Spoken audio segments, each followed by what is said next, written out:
So I'm going to jump right in and talk about your favorite position, the offensive line. And this year it appears to be very deep. Now, you want the best five for sure. Do you want to have those game week after training camp, or can it spill into the season, you think?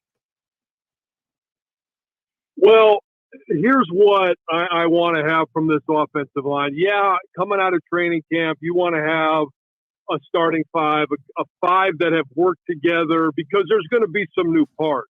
Obviously, Hayes is no longer there, and you've got Ladarius Henderson, who's coming in as a transfer. You've got Miles Hinton coming in as a transfer.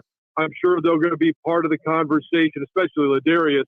But then inside, you're going to have a new center no matter what happens, because Olu has moved on. So is it going to be Drake Nugent at center? Probably. Greg Crippen, his backup. But the beautiful thing about this offensive line, and the great thing that I've noticed since Sharon Moore has taken over as offensive line coach, he does a great job during the week of practice and during training camp of working guys in, knowing who his five are going to be.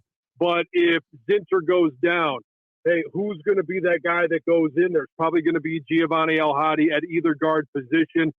Last year when he went in, you never noticed anything in terms of a drop-off. There was never a timeout.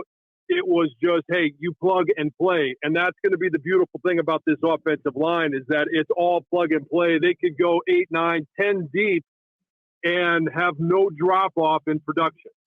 Yeah, I like you talking about that depth. I was starting to look at it, 4 deep at tackle. You want to make a case for 3, 4 at guard, maybe center too. Now, I don't remember any team ever rotating an entire offensive line or playing them in shifts or anything like that. But if you were to do that, John, just if it's you're kind of crazy, you wanted to be the first one.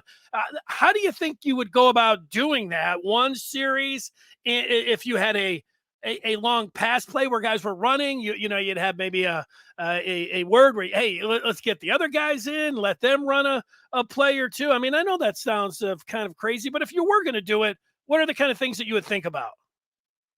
Well, I do think that early on in the schedule, because the teams, let's face it, there's not going to be great competition, and you want to get guys a lot of experience. It could very well be like a hockey shift change. Now, it's not going to be in the middle of a play, but, you could shuffle those units in and out. It would be, for me as an offensive line coach, it would be more of a feel. Are the guys that are in there right now, if the first unit is in there, have they had a chance to get a rhythm going? Have they had enough opportunity to get experience and see enough looks? So probably 2, maybe 3 series, and then I would put the other guys in, unit number 2, and do the same thing. I want to make sure that they get into a rhythm and make sure that they see a few things, a few blitzes. They've got to communicate. Maybe they get into a 3rd and long or a short yardage situation.